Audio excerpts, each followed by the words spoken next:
Olá, uma boa noite a todos. Mais uma vez nos reunimos em nome de Deus, em nome de Jesus. Que possam todos ser bem-vindos a esta reunião em que o nosso estudo tem por objetivo o esclarecimento das nossas dúvidas em relação à obsessão, em relação à influência dos espíritos em nossas vidas.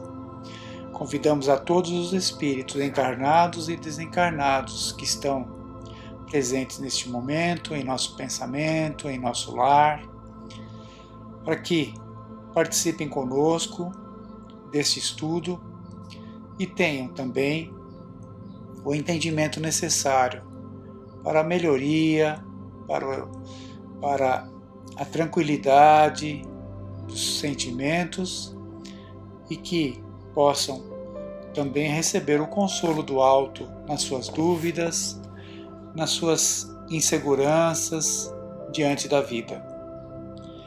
Nós vamos ler o capítulo 28 do livro Obsessão e Desobsessão, da Sueli Caldas Schubert, que vai falar hoje do culto do Evangelho no lar.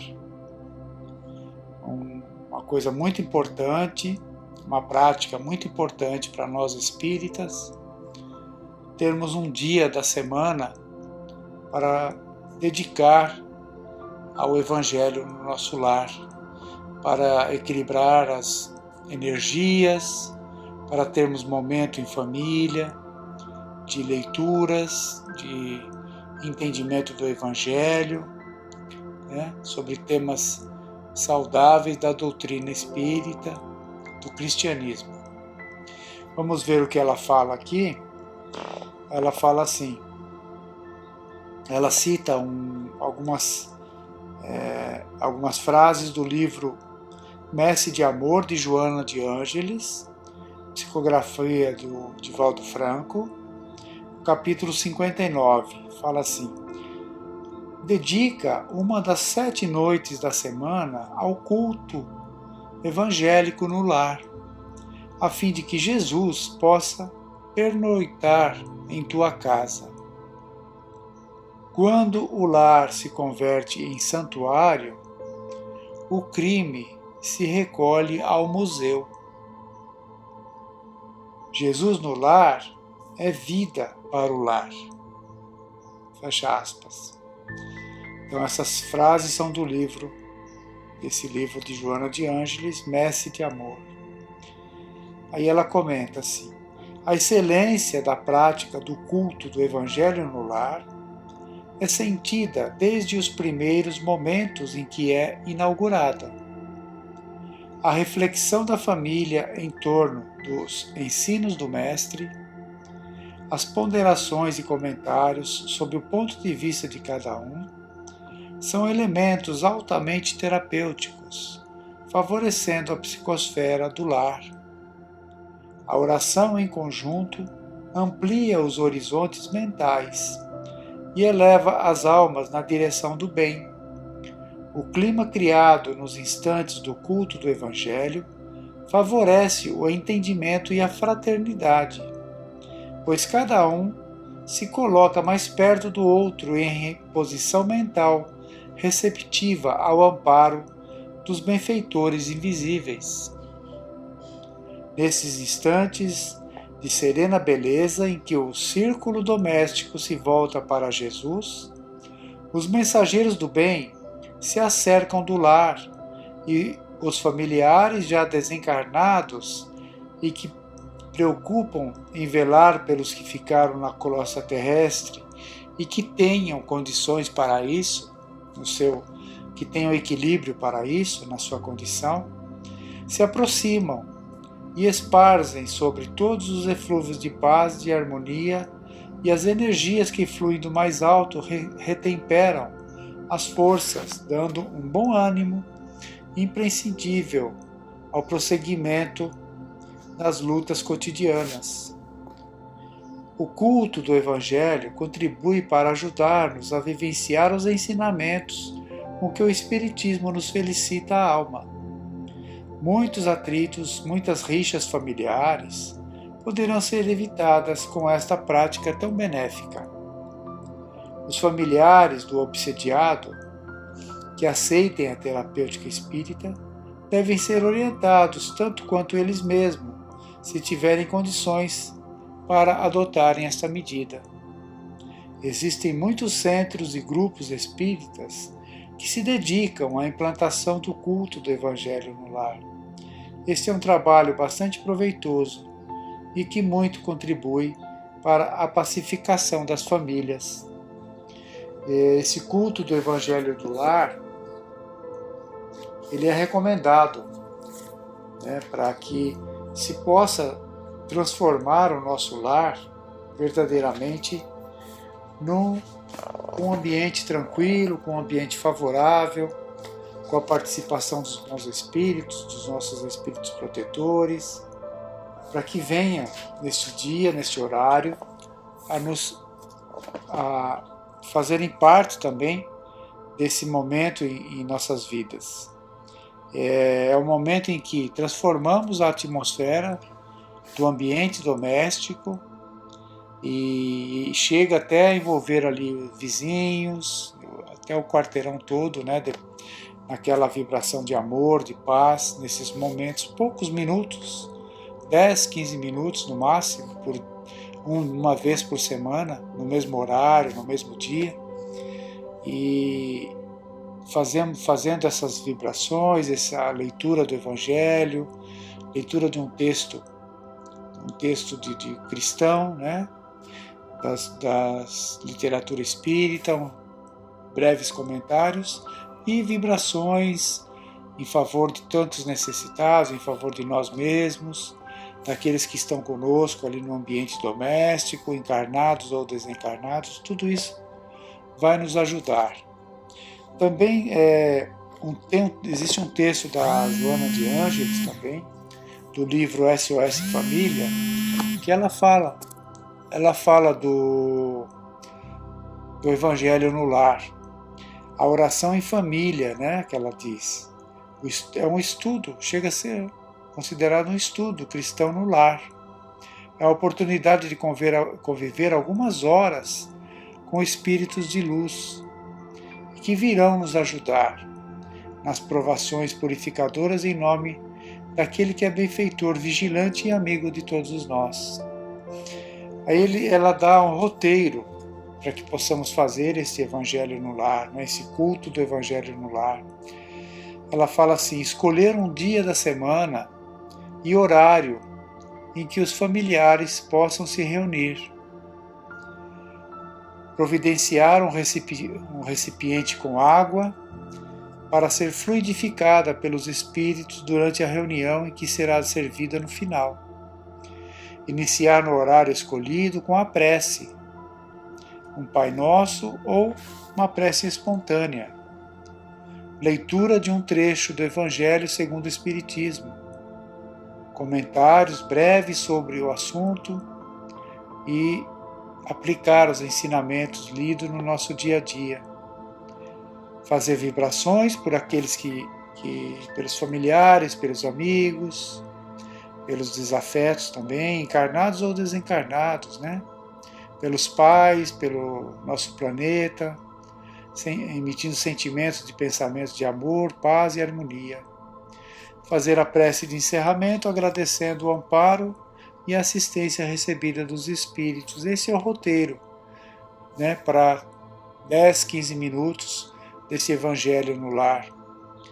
Aí ela continua falando alguns esclarecimentos gerais. Olha, o dia e a hora devem ser respeitados. Então escolhermos um dia, uma hora na semana e naquele dia, naquele horário, fazermos isso.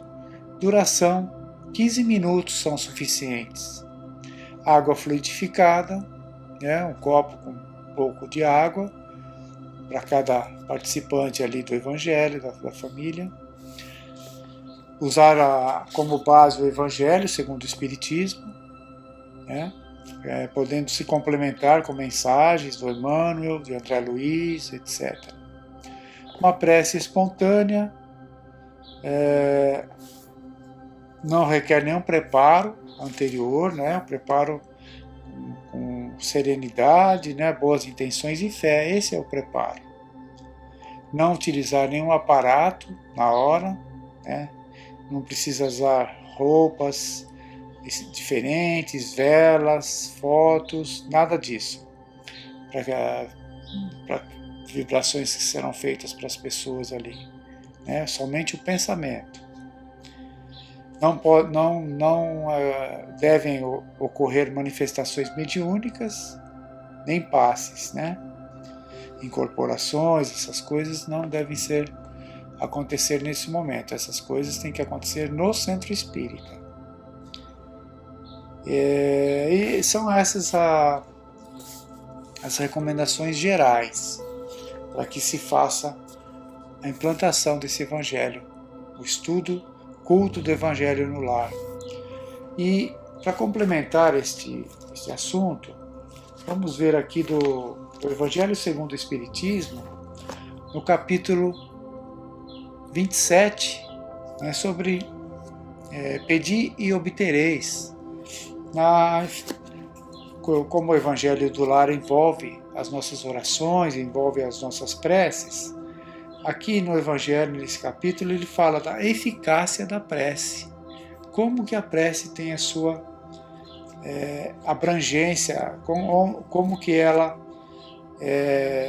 tem ali na prática a sua eficiência, né? Como podemos ver isso? Ele fala várias coisas aqui, ó. Por isso vos digo, todas as coisas que vós pedirdes orando, crede que é a vez de ter, e que assim vos sucederão. Essa é uma passagem do Evangelho de Marcos. O que Deus lhe concederá na prece, se pedir com confiança, é a coragem, a paciência e a resignação. E o que ainda lhe concederá são os meios de se livrar das dificuldades, com a ajuda da ideia que lhe serão sugeridas pelos bons espíritos, de maneira que lhe restará o mérito da ação, né?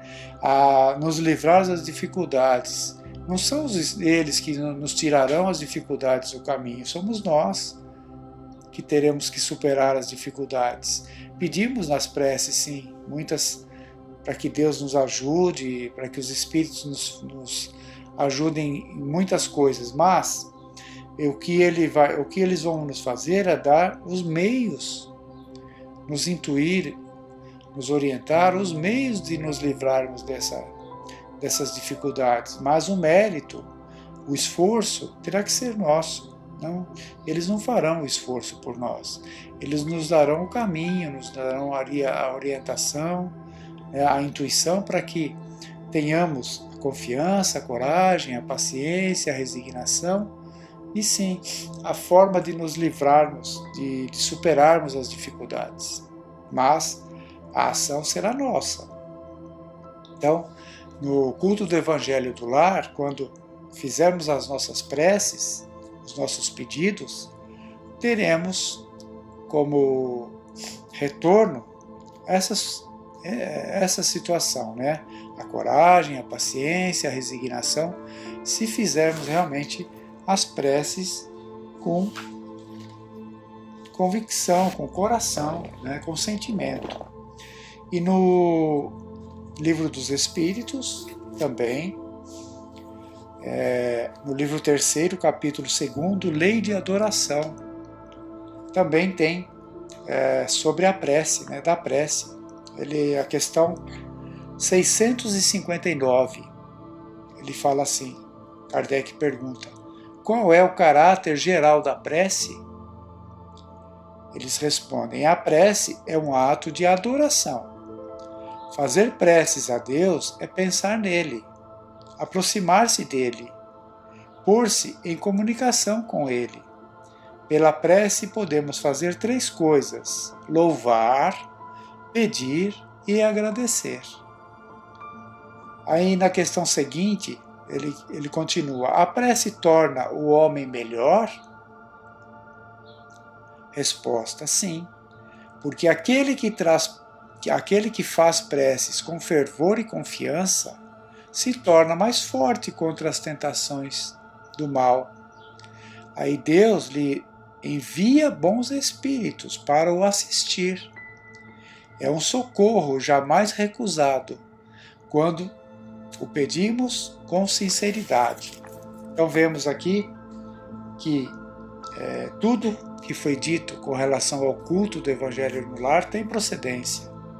Nesse momento em que temos essa reunião, essas vibrações, essas preces, essas orações, temos aqui explicado para nós, tanto no Evangelho como no Livro dos Espíritos, o que são feitas com essas vibrações, com essas preces que fazemos. Os bons espíritos que estarão ali conosco, nos orientando, saberão lidar com cada pensamento nosso, com cada necessidade nossa. Possamos ter essa confiança, né? E aqueles espíritos também desencarnados que porventura estejam ali conosco no nosso lar, por falta de conhecimento, por falta de orientação, ou até buscando um caminho também, neste momento em que fizermos essa reunião, essas vibrações, essas preces, também os espíritos protetores providenciarão ali o encaminhamento desses espíritos, né, dando a nosso lar o ambiente da nossa casa, a harmonia, o equilíbrio tão necessário para uma vida ali saudável, uma vida equilibrada. Que possamos ter aí esse entendimento, essa compreensão e colocarmos em prática, principalmente na nossa vida, essas orientações. Possamos ficar todos em paz, que tenhamos todos uma boa semana, uma boa noite.